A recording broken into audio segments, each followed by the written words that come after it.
On passe maintenant à l'exercice numéro 4 où on avait un QCM. Bien entendu, il ne fallait pas le justifier, mais j'essaie d'expliquer quand même afin que ça soit clair pour tout le monde. Donc là, on me dit que le point M, c'est le point image de X, qui est un réel. Donc, quel est son sinus? On voit bien que le sinus, c'est ce qui est là-haut. On voit bien ici que ça va être, c'est pas, donc là on voit que son cosinus c'est moins 1,5, donc c'est ce qui va avec, c'est positif parce que c'est en haut et ça va être racine de 3 sur 2. Et c'est positif parce qu'on est en haut. Le sinus, vous voyez bien, ici, on est positif, ce qui va avec 1,5, c'est racine de 3 sur 2. On regarde le point N. Donc là, ce que je cherche, son cosinus, il va être positif. Donc ça et ça, j'élimine. Donc ça va être quoi? Soit racine de 2 sur 2, soit racine de 3 sur 2. On voit bien ici que c'est la deuxième bisectrice. Donc ce qu'on va faire, qu'est-ce qu'on fait? Je sais que ça va être du racine de 2 sur 2 qui va en cosinus et en sinus, plus ou moins. D'accord? Donc le cosinus, sachant qu'il est positif, hop, c'est lui. Voilà. Donc c'est pas racine de 3 sur 2. D'accord? Pour ça, il faudra que l'une des valeurs soit plus ou moins un demi.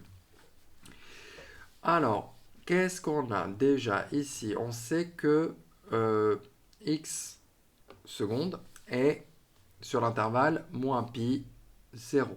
Donc on est sur cette partie qui est en bas. Je vais la mettre ici. Hop. On est sur cette partie. Sur cette partie-là, puisqu'elle est en dessous, on sait que le sinus, lui, est négatif. Déjà, il y a des choses que je vais éliminer. Lui et lui, je les élimine. C'est forcément négatif. Je connais le cosinus. Normalement, je sais que le cosinus de x que je mets au carré, plus sinus carré de x, c'est égal à 1. Ça veut dire que si je veux avoir le sinus, donc au carré, ça me fait 1 moins cosinus carré. Donc ça, c'est à connaître. Une fois qu'on a fait ça, si je veux avoir le sinus, je connais son signe. Je sais qu'il est négatif, donc ça va être donc le sinus, donc je vais peut-être l'écrire sur la même une ligne au-dessus, le sinus de x, puisqu'il est négatif, je vais mettre moins et je vais prendre la racine carrée, d'accord? 1 moins cosinus carré de x. Et je prends ma calculatrice et je prends le moins 1, hop, entre parenthèses, moins, entre parenthèses, 17 sur 19, ça au carré. Et si je prends ma calculatrice, elle va me donner cette valeur-là. Ok? Bon, c'est terminé. On passe au petit 4. Donc la mesure principale, donc on a 6. Qu'est-ce qu'on fait? Il va falloir des valeurs approchées, donc des multiples de 6. Ok? On va falloir coincer, donc là 6, il va falloir multiplier par 12, pardon. 12. Donc le double de 6, donc je rappelle que 2pi, c'est quoi? C'est, il va falloir multiplier, c'est 12pi sur 6. Il va falloir encadrer 259 par des multiples de 12. Donc, je prends ma calculatrice et je vais aller chercher les multiples de 12. D'accord? Donc, normalement, vous êtes capable de faire f de x égale 12 fois x et prendre, je ne sais pas moi, bien entendu, ça dépasse 120, vous commencez à 10 et vous allez jusqu'à 30 par exemple, et vous prenez un pas qui est égal à 1 pour avoir les multiples. D'accord? Je fais 10 fois 12, 11 fois 12, 12 fois 12, et ainsi de suite. Ok? Donc là, ce que je vais faire, je vais aller menu, tableau. J'ai la calculatrice verte. Donc là, tableau. Donc c'est 12 fois x. Ok? Et donc je vais commencer à 10. Je vais m'arrêter à 30 puisque la verte prend une vingtaine de valeurs. Donc il va falloir 259. J'espère qu'on y est. Ok. Donc 259. C'est compris, mince, c'est compris entre 252 et 264. Duquel on est le plus proche? Là, l'écart est de 7, ici, l'écart est de 5. On est plus proche de 264. Okay? Une fois qu'on a fait ça, ça veut dire que 259, donc là, 259 pi sur 6, c'est égal à 264 pi plus, il me faut combien? Plus 5 pi, le tout sur 6. Donc ça va être un multiple de 2pi, donc je peux l'enlever. Qu'est-ce qui va me rester? 5pi sur 6. Mince. Donc je vais peut-être faire ça. Donc là, ça, il est congru à 5pi sur 6 modulo 2pi.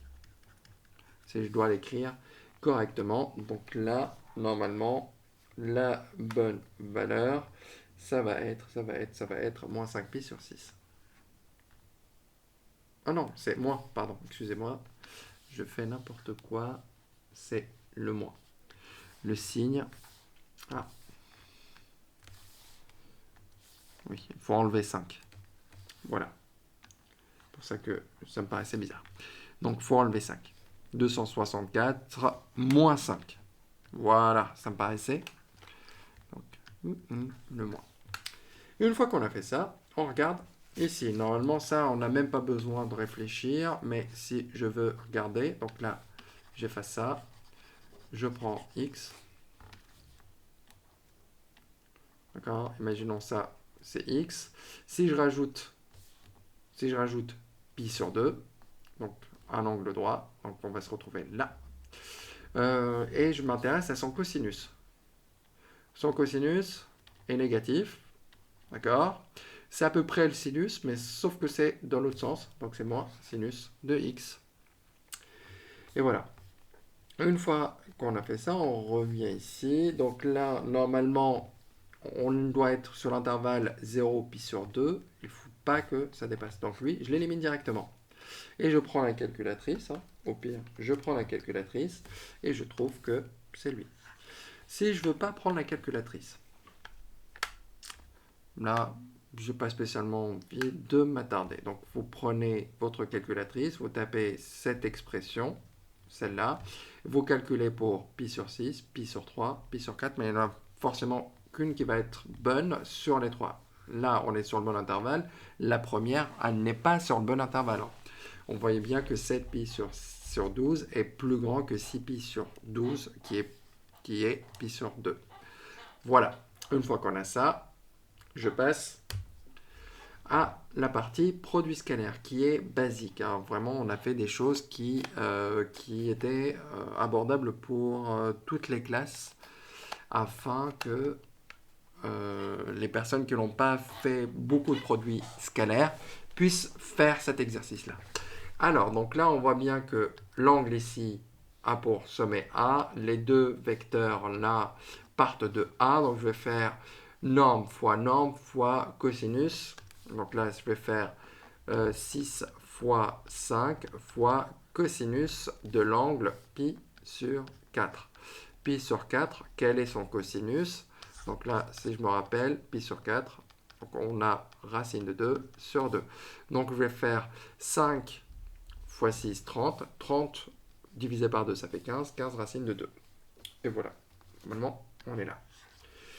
Attention, on voit bien ici. Là, ce n'est pas la même chose. Donc là, je vais faire moins DE scalaire DF. Comme ça, on part déjà du même point. Et c'est bien D.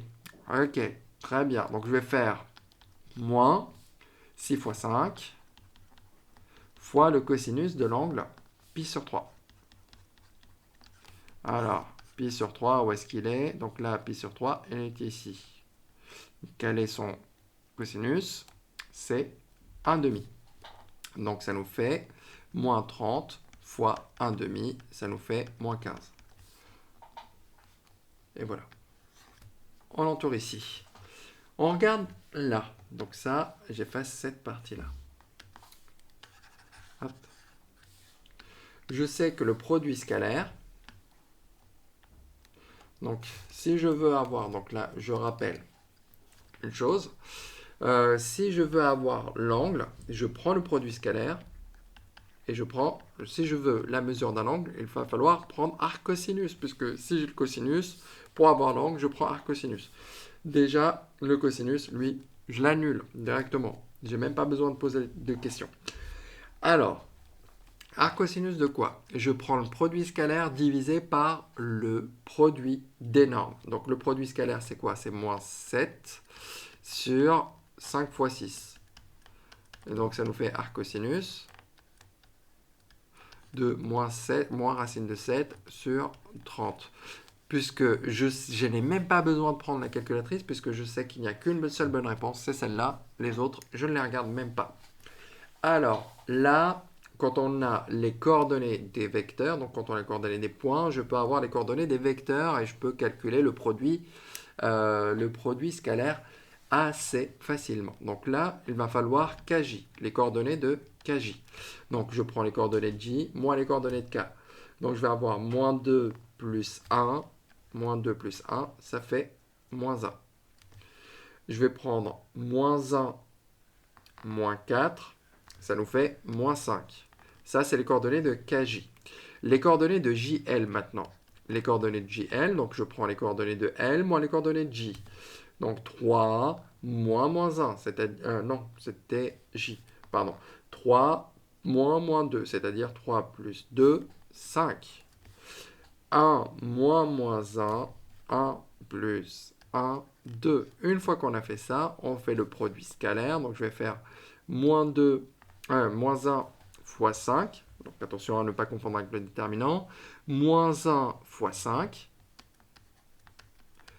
plus moins 5 fois 2.